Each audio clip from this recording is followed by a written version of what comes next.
在12月3号举行的一场国防论坛上，美国防部长奥斯汀多次提到同中国的竞争，还大肆渲染美国正处于与中国竞争的关键时刻，急需加强军事力量。而在近期，美国军方相继通过展示最新型轰炸机 B-21，公布中国军力报告，披露战略核潜艇踪迹等动作示强。有分析就指出，美方的举动显然有违此前中美防长会晤营造的对话气氛。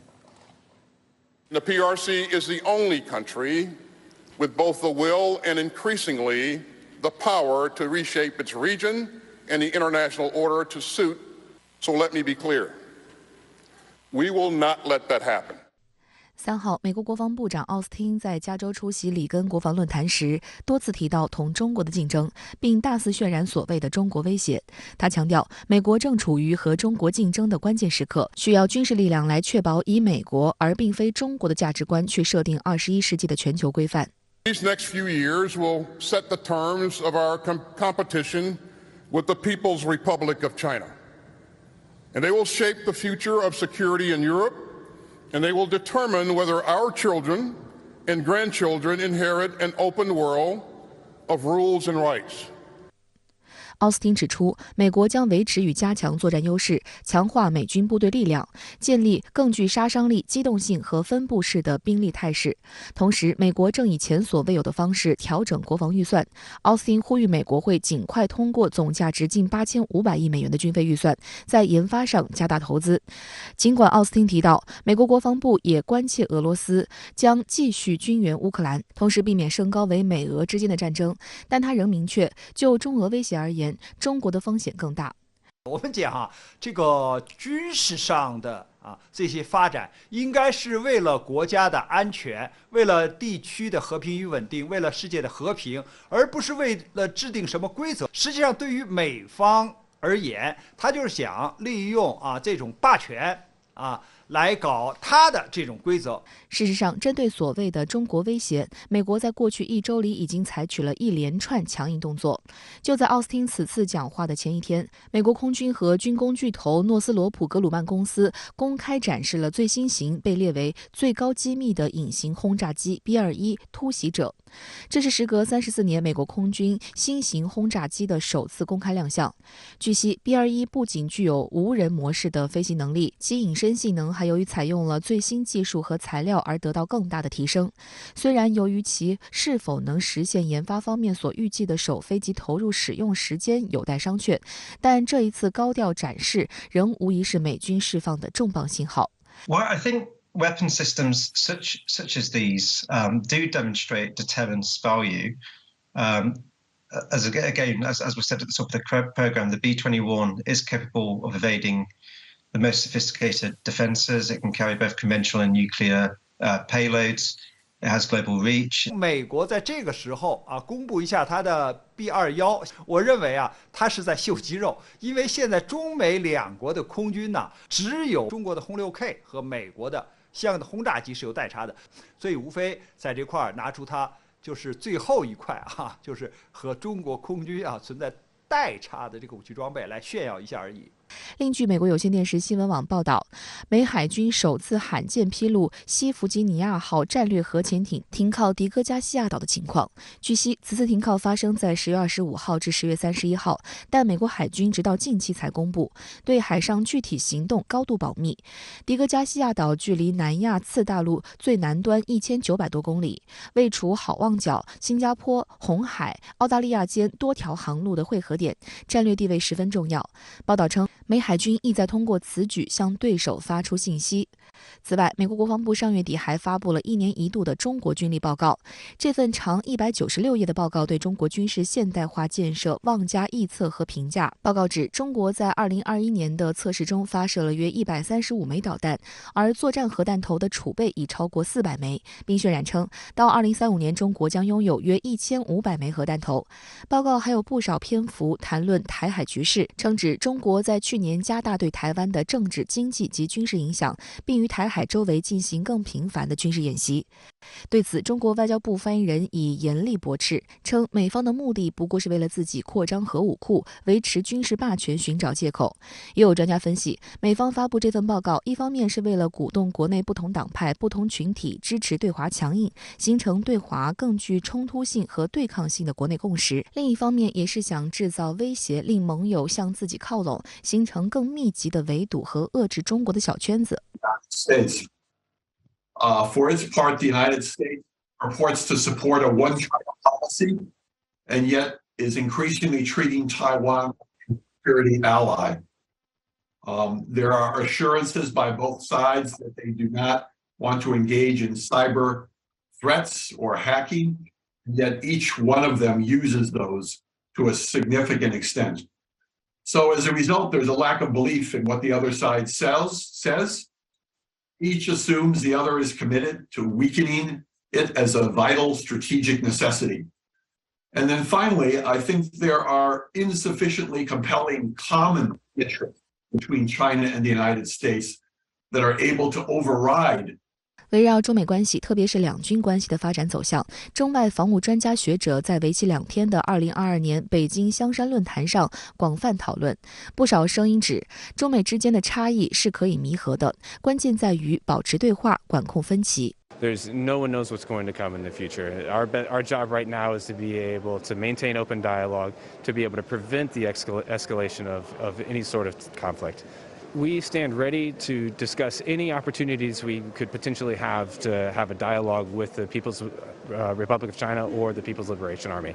外界注意到，作为落实两国元首会晤共识的举措，11月22号，中美两国防长在出席东盟防长扩大会议期间举行的接近90分钟的会谈，这被认为是两军关系解冻的信号。国防部新闻发言人谭克飞也在会晤后强调，中方对于发展两国两军关系的态度是真诚的，但基本前提是美方必须说到做到，信守承诺。在国际的行动的关系中啊，不但要听其言，更要观其行。但是我们认为呢，美方最近做出来的一些言行是并不一致的啊。我们希望中美两国两军都是应该通过发展，就是增进事宜啊，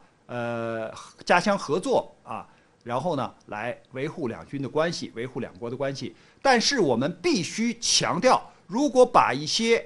就是强加于人的或者横行霸道的这样的行径，甚至是触犯对方这个底线的这样的情形中国人还是那句老话我们不惹事儿，我们也不怕事儿。相关话题来连线特约评论员石红。石先生您好。美国国防部长奥斯汀周六在加州里根国防论坛上公开宣称，美国正处于应对中国的关键时刻，需要军事力量来确保全球秩序云云。您对此如何看？中美防长会晤是落实中美两国元首重要共识的举措之一，旨在缓和中美两国和两军关系。但是从会晤之后，美防长的表态来看呢，对华立场没有发生大的变化。美国的国家战略呢，仍然是把中美关系定义为竞争。作为鹰派的美国军方呢，为了维护美国的全球霸权，对中国的继续进行军事围堵。重点围堵方向呢是南海和台海，并且还朝着东海方向的扩展。从奥斯汀的话呢，不难看出，美国是把军事力量作为维持全球霸权的支柱，继续走穷兵黩武之路。而要维持庞大的军力，美国军方呢就需要更多的军费嘛。奥斯汀作为美国军方的代言人，显然呢是在通过呢继续炒作中国威胁论，为美国军方呢争取更多的军费。需要强调的是，美国2023财年国防授权法案至今仍然没有在国会通过，而2023财年的预算实施时间却已经开始2个月了。现在的美国军方完全是靠着呢临时预算呢在支撑根本不够用，所以奥斯汀呢特别着急。现在所说的话呢，也是在催促美国国会赶紧批准2023财年国防授权法案，给美军打钱。美国国防部日前发布最新中国军力报告，大肆渲染炒作中方军力发展和核武建设，而美防长则强调美军正在印太地区扩张军力。您对此又是如何分析？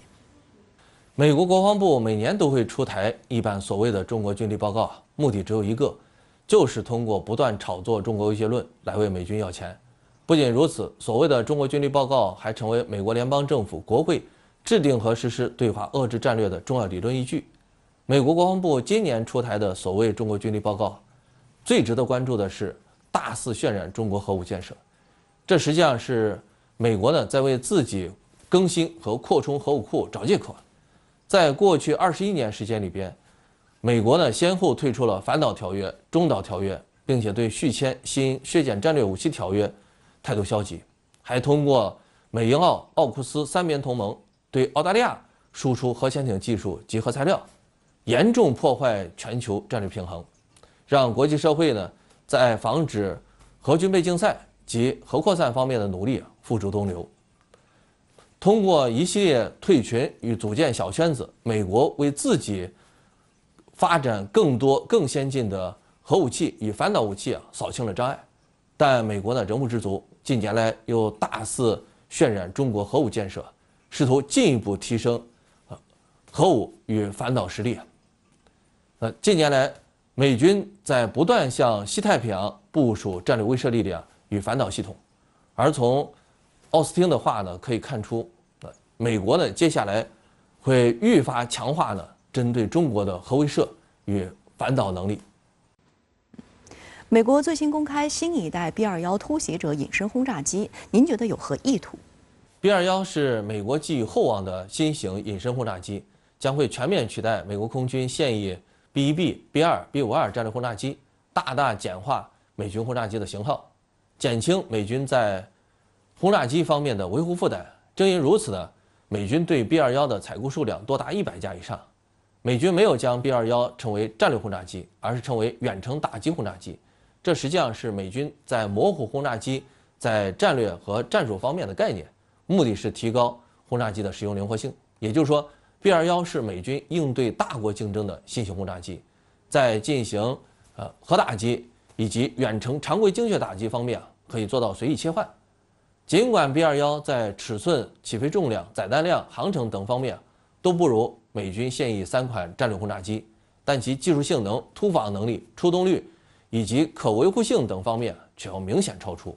特别是人工智能技术的应用，还使得 B-21具备无人驾驶的能力。因此B-21未来服役之后，将会让美军远程乃至战略打击能力大幅提升。B-21未来必然更多的向印太地区部署，例如部署到关岛、澳大利亚以及印度洋的迪戈加西亚，对印太地区带来的威胁将会急剧增大。因此，对于 B-21的问世必须予以高度警惕，并且积极寻求应对之法。好的，也谢谢石先生跟我们共同在线分享您的观点，谢谢。欧洲理事会主席米歇尔日前访华，是继德国总理舒尔茨之后近1个月访华的第2位欧洲领袖。同一时间，法国总统马克龙访美，对美国通胀削减法案强势开火。法美乃至欧洲与美国的关系裂缝实际早已难言。尽管欧洲内部对华态度不一，但面对现实，欧洲抛弃对美幻想，重新推进对华关系。上周，美国以所谓安全风险为由禁售华为、中兴等5家中企电信设备，德国就表态称无意效仿。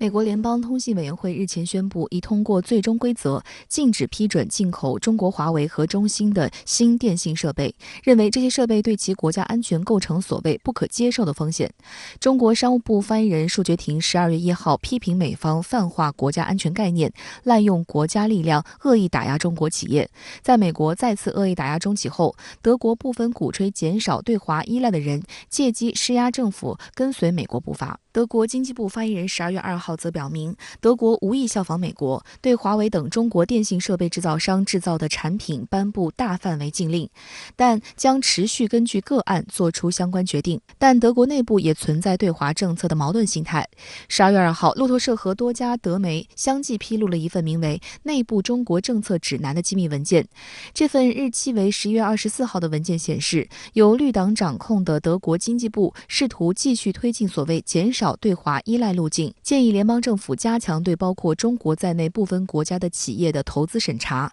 并禁止这些国家的供应商参与德国关键基础设施建设。此外，德国经济部还意图减少对中德合作项目的政治支持，并对有在华业务的德企提出广泛要求，例如定期向联邦政府汇报其业务。目前该文件尚未正式发布，且未在绿党和政府内部达成一致，但已受到来自德国各界的不少批评。有消息称，早在9月份，化工巨头巴斯夫、德意志银行和西门子等德企高管曾致电德国经济部长哈贝克，表示了对该计划的反对。德国自民党籍经济专家霍本则向《每日经报》表示，不应该轻易给对华关系定性。他说，即便有人说中国是德国的体制性竞争对手，但改变不了我们在贸易政策方面紧密相连的事实，且考虑到生产链的问题，想要一夜之间改变对华战略几乎是不可能的。这个依赖也是这个相互的也不存在德国对中国的一方面的依赖这个相互的合作经济的全球化才有利于德国自身的利益特别是德国呢，它是一个出口导向型的这样一个国家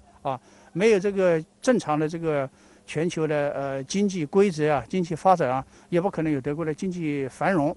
而在经济部文件遭曝光之前不久，德国外交部也为联邦政府新一版对华战略起草了自己的文件，两份文件内容雷同。外界注意到，经济部长哈贝克与外长贝尔伯克正在争夺下届联邦选举中绿党首席候选人。曾担任知名智库德国外交政策协会负责人的桑德施奈德批评文件脱离现实，表示这两位绿党政治家正试图在对华强硬问题上超越对方，谁批评中国就会在国内政坛获得掌声。仔细看的话，这是意识形态驱动的无能的中国政策。这位中国问题专家说，需要的话，总理府必须确保这样的粗暴想法不会决定德国政府未来的中国战略。绿党的意识形态呢，应该说跟德国的主流的意识形态还是有差别的应该注意到呢绿党它毕竟代表了德国呢只有大概20%不到20%这样一部分的选民的人数所以说绿党的政策呢，显然是不能够代表德国整体的民意或者是对华政策。荷兰经济事务与气候大臣米奇·阿德里安森斯2号也在接受英国《金融时报》的专访时表态称，荷兰与中国的关系仍然非常积极，荷方承诺不会过度限制对华出口。《金融时报》在报道中称，荷兰进口的11%来自中国，仅次于德国。近来，美国针对中国半导体产业制裁多次升级，并试图说服荷兰和日本进一步限制向中国出口半导体设备。荷兰拥有阿斯麦和 ASM 国际这两家全球领先半导体设备公司。据报道，美国对华芯片限制已对荷兰工业造成打击。ASM 国际本周表示，该公司在中国约40%的营收将受到影响。阿德里安森斯对此则回应称，荷兰和欧洲应该有自己的战略。在美国的推波助澜下，近年来中美关系的恶化不可避免地对包括中德关系在内的中欧关系发展带来负面影响。俄乌冲突的爆发使欧洲陷入能源危机，加上美联储加息的外溢效应，欧洲的民生和经济陷入困境。美国一方面怂恿欧洲停止使用俄罗斯石油天然气，一方面向欧洲卖高价天然气。去年9月，美英还秘密与澳洲签约，撬走了法国向澳洲出售潜艇的巨额生意。法国总统马克龙在刚结束的展现传统友谊的访美之旅中，就因为美方推出的通胀削减法案和芯片法案在美欧之间制造了巨大分歧，导致西方分裂，阻碍跨大西洋投资，而当面向拜登讨公道。拜登则在会谈中允诺法案细节可做调整，以回应欧盟关切。谁料话音刚落，白宫新闻秘书让皮埃尔直接在一场新闻发布会上表示，目前拜登政府没有推动通胀削减法案进行修改的计划。香港明报社论讽刺称，真金白银面前亲兄弟亦无情面。中国外交部发言人赵立坚就表示，美国口口声声说欧洲是重要盟友，实则把欧洲当成挡灾救火的接盘侠。通胀削减法案这个法案呢，完全是违反世界贸易组织的规则的。的的确确呢，很多欧洲人呢已经看透了美国至少美国是不可靠的。怎么样去做？我想呢，欧洲内部还没有一个一致的意见。欧洲看清美国真面目，在对华关系上逐渐展开战略自主动作。首先是11月初，德国总理舒尔茨成为中共20大闭幕后首位来华访问的欧洲国家领导人。舒尔茨在访华期间表示，中国是德国和欧洲的重要经贸伙伴，德方坚定支持贸易自由化，支持经济全球化，反对脱钩，愿同中方继续深化经贸合作，支持两国企业相互赴对方开展投资合作。德方反对搞阵营对抗，德方愿为推动欧中关系发展发挥应有作用。随后，国家主席习近平在印尼出席20国集团峰会期间，分别与法国总统马克龙、意大利总理梅洛尼、荷兰首相吕特、西班牙首相桑切斯等欧洲国家领导人举行双边会晤。紧接着，12月1号，欧洲理事会主席米歇尔访华，期间他指出，欧盟希望继续推进欧中投资协定的进程，增强供应链稳定互信，深化欧中各领域互利合作。西班牙公众日报网站12月1号评论称，米歇尔的访问是欧盟在美国的注视下靠近中国。2020年，在欧盟和美国经历关税战的最糟糕的时刻之际，中国成为欧盟第一大贸易伙伴。美国向布鲁塞尔施加压力，以使其与白宫的立场保持一致。这并不是什么新鲜事，但这种压力在俄乌冲突的背景下正在加倍。英国金融时报称，欧盟正在中美之间进行艰难的平衡工作。与此同时，在谋求战略自主权的深层动机驱使下，欧盟希望摆脱美国的监护，以捍卫自己的利益。因为美国因素在中欧关系中呢是越来越突出，美国呢是对欧洲国家施加了强大的压力，战略自主由于美国的一些制衡牵制它不能推进下去，它在这个中欧关系中的独立性我想是会受到一个比较大的影响也就是说呢，美国对欧洲的影响呢会越来越大，这当然会反映到中欧关系这一方面来。继英国国会下议院外交委员会成员刚刚结束对台窜访之后，又有澳大利亚跨党派议员窜访台湾。对此，澳大利亚总理阿尔巴尼斯紧急回应称，这个代表团不代表澳政府。此前，阿尔巴尼斯有关台湾没有资格加入 CPTPP 的言论，引发蔡当局的强烈不满。12月4号起，澳大利亚跨党派议员代表团展开了为期5天的窜台之行。6名成员分别来自澳大利亚执政党工党、反对党自由党以及国家党联盟。对于此行是否会影响刚刚回暖的中澳双边关系，澳大利亚媒体以及国际社会予以关注。澳大利亚总理阿尔巴尼斯表示，该团由后座议员组成，并非由澳政府方面领导的访问团。Backbench visits to Taiwan for a long period of time.This is another one. It isn't a government visit. 此外，阿尔巴尼斯在采访中也再次强调，在涉及中国问题和维持台海现状的问题上，两党立场仍然一致。这样一个表态，它非常明显地体现出了澳方政府的一个态度，就是首先这样一个窜访的议员团体，他们并不代表澳国政府的一个官方的立场，他们也不是一个官方的行为，所以澳国政府既无义务也无必要对他们提出任何这种政治上的或者说官方的一个支持或者说肯定。阿尔巴尼斯口中的后座议员指的是坐在后排的普通议员，他们通常没有在政府内阁中任职。不过，即使是所谓后座议员，其中仍然包括了执政党工党的2名议员。据悉，他们将与蔡英文以及外事部门负责人吴钊燮会面，就安全、贸易、农业等事务进行会谈。除了这些政治投机和政治挑衅的这样一个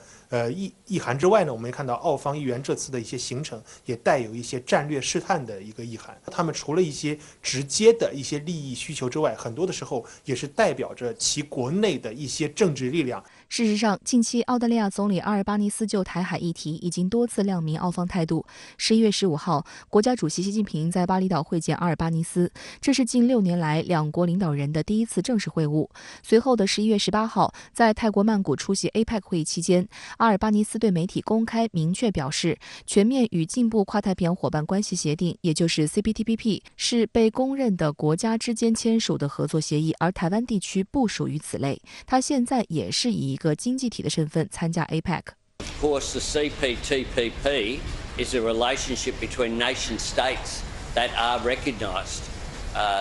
Taiwan is represented here because it is represented here as an economy, and there is bipartisan support for the One China policy. We support the status quo. 澳总理此番表态给民进党当局当头一棒，台湾方面一直谋求加入 CPTPP， 并于去年9月递交加入申请。当时的澳大利亚莫里森政府对此表示支持，但澳大利亚广播公司指出，阿尔巴尼斯政府在国际多边场合明确表态不会支持台湾地区加入 CPTPP， 这实际上是对国际社会做出的承诺。这显示蔡当局想要加入 CPTPP 铁定失败。根据 CPTPP 的规定，想要加入该框架，必须得到现有全部11个成员方同意。有分析指出，过去几年中澳关系遇到困难，目前正处于缓慢回暖的过程。要重建中澳互信，就必须言行一致。此前，当日本说台湾有事就是日本有事的时候，澳大利亚甚至也表达了相同的态度。而阿尔巴尼斯的表态说明，澳大利亚不想再追随美国打台湾牌，也不想再跟着日本操作台湾问题。这个立场背后，我们应当看到的是，一方面这是某种程度上，其实一中政策的稳定在澳国内也是一个跨党派的共识。因为即便是前任总理莫里森，他也在去年的时候讲过类似的一个表态，就是澳方会坚持一中政策，并没有做出政策上的改变。那么另外一方面，这样一种转变是澳国自身的一个战略利益所决定的。自今年8月，美众议院议长佩洛西执意率团窜访台湾后，西方个别国家的议会代表纷纷效仿。在澳大利亚跨党派议员团抵台前，英国国会下议院外交委员会主席卡恩斯刚刚结束了窜台行程。不过，外界注意到这些政客并未在岛内掀起多大的反响。对此，中国社科院台湾研究所副研究员刘匡宇向深圳卫视记者分析，从岛内刚刚结束的9合1选举的结果就明显看出，蔡当局与外部势力搞所谓抗中保台的伎俩，其边际效应正不断递减。不管是蔡英文当局操作这个挟洋自重、抗中保台，还是说一些外部势力以这种所谓的保台的名义与台湾去加强勾连，那么很显然，这些看似频繁密集的一个政治操作背后，实际上我们看到它的边际效用是在不断递减的。就是现在岛内社会的主要的矛盾正在向它的内部的事物，特别是政治经济的一些尖锐的对立一些结构性的问题去聚焦。那么蔡英文当局想用这种所谓的涉外两岸牌的这个方式，去把这个矛盾向外去转嫁，去打所谓的抗中保台所谓的这样一个挟洋自重。那么很显然，这个在岛内民众来说，它是不符合他们的一个主流的诉求和民意的。相关话题来连线推评论员吴卫，吴先生您好。6名澳大利亚议员组成的跨党派团体周日窜访台湾。澳总理阿尔巴尼斯此前明确表示，这些后坐板凳议员不代表政府。您对此如何看？澳总理阿尔巴尼斯尝试打了一下圆场，说此行并非政府访问，6位议员都是后座议员。什么是后座议员呢？在英国式议会制语境下，执政党内阁、影子内阁成员与反对党领袖在下议院议事厅前排就坐，被称为前座议员。与之相对，后座议员的政治影响力就相对有限了。但我们不能忽视代议制民主里的每一位民意代表的议程设置能力，也不能将这种看似所谓个人行为与国家行为泾渭分明地割裂开来。但仅就此次澳大利亚议员窜访台湾一事我发现一个有意思的细节。领头窜访的是澳大利亚前副总理、前国家党领袖乔伊斯。在澳大利亚政党政治的语境下，国家党与自由党长期结盟。澳大利亚现任总理阿尔巴尼斯率领的工党，在今年5月的议会选举中击败的正是自由党与国家党联盟领袖莫里森，实现了澳大利亚政局变天。澳大利亚工党一度经历了9年在野。他的上一任领袖正是主张与中国交好的时任澳大利亚总理陆克文。从这个角度去看，你会回过神来，为什么在前不久的 G20 巴厘岛峰会上，习近平主席繁忙的双多边会晤行程里会有澳大利亚总理阿尔巴尼斯这一站？因为中澳关系确实迎来了一个重回正轨的政治契机，澳大利亚国内的政治条件逐渐成熟。一言以蔽之，我们可以初步研判，澳议员此次窜访台湾，更像是一次由澳国内反对党策动的搅局行动。因此，我们不能忽略的一种情况是，一些国家因为国内政治的因素，对中国的内政以及一些敏感议题进行干涉。对此我们要以冷静的心态，具体问题具体分析。但是另一方面，我们同样不能忽略的是，一些国家将府院分治的政治体制化为国家间博弈的工具，在台湾问题上玩起了一个唱红脸，一个唱白脸的游戏。正如我刚刚谈到的，我们不能允许议员用所谓个人行为为国家行为开脱。此次窜访台湾的6位澳方议员里，就有2位来自执政的工党。澳大利亚过去很长一段时间的国家行为，极大伤害了中澳两国关系。G20 巴厘岛峰会期间的两国领导人双边会晤，是一次止跌回升的好契机。但更重要的是，澳方应该抓住这个契机，以令人信服的实际行动，让两国关系回到正确的轨道上来。我需要提醒澳方的一点是，中国人民最痛恨两面派。欧中关系近来也有升温之势，但近来一些欧洲国家在台湾问题上也是小动作不断。那您是如何来看待欧洲的这种矛盾取态？欧洲对中国的政策取态之所以展现出某种所谓自我矛盾，正是由于他们的貌合神离。几天前，欧洲理事会主席米歇尔访问中国，欧洲媒体使用所谓秘而不宣、单独访问的标题，充分体现了欧洲的政治生态。10多年来，欧盟领导人访问中国往往是两人携行，一位是欧洲理事会主席，另一位则是欧盟委员会主席。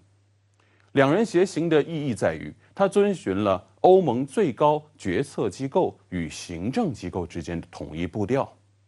但这一次，米歇尔并未与冯德莱恩共同访华，他在一定程度上反映了欧洲对外政策上的分歧。欧盟委员会主席冯德莱恩最近在忙些什么呢？自俄乌冲突爆发以来，这位德国的前国防部长一直奔走在乌克兰与美国之间。从这个意义上看，欧洲的对外政策有着2个绕不开的大方向，一个是中国，另一个是美国。尤其在全球经济危机一触即发的当下，国际贸易正在朝着保护主义与零和博弈滑坡。欧盟2大政治轴心，德国与法国也都以实际行动捍卫本国利益、欧洲利益。德国总理舒尔茨访问中国，延续友谊；法国总统马克龙到访美国，讨回公道，都是对欧洲2大外交对象的主动塑造。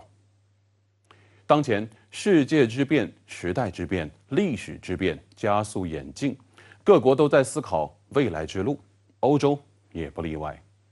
俄乌冲突影响外溢，欧洲开始反思，在美国的主导下，欧洲的和平究竟是美国人说了算，还是欧洲人说了算？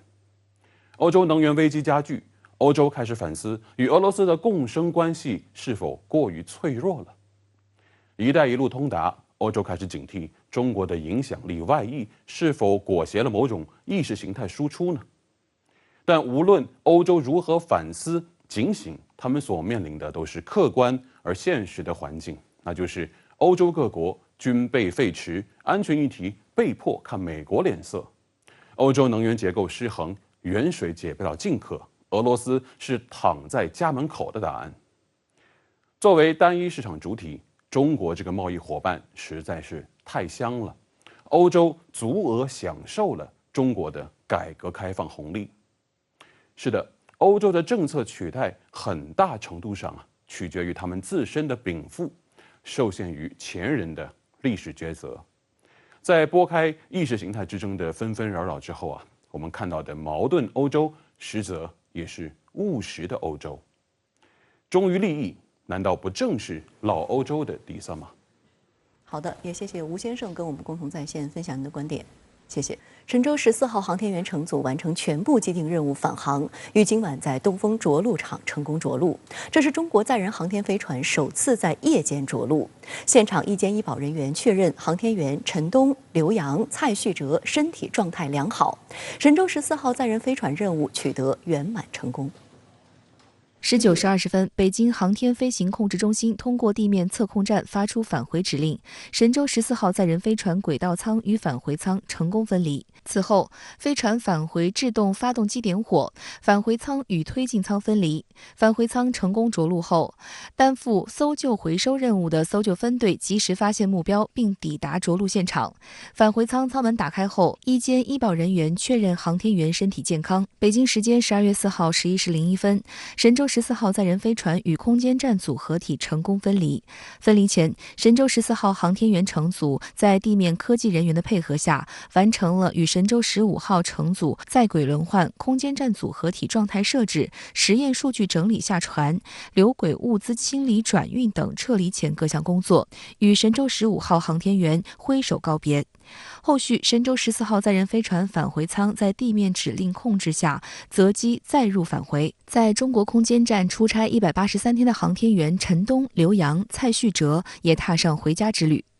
神舟14号飞行任务是我国空间站建造阶段第一次载人飞行任务。任务期间，空间站经历9种组合体构型，实施5次交会对接、3次分离撤离、2次转位、3次出舱，全面完成以天河核心舱、问天实验舱和梦天实验舱为基本构型的中国空间站建造，建成国家太空实验室。构型多、状态新、任务密，神舟14号航天员乘组也因此被称为最忙乘组。10月29号，神舟15号载人飞船搭载费俊龙、邓清明、张陆3名航天员顺利进入太空，成为中国空间站 T 字基本构型组装完成后迎接的首艘载人飞船。12月2号，神舟14号、神舟15号航天员乘组进行交接仪式，2个乘组移交了中国空间站的钥匙，这是中国航天员乘组完成的首次在轨交接。中国空间站从此开启长期有人驻留模式。法国《费加罗报》关注到，如此一来，太空历史上首次出现在轨中国人数量多于美国人的情况。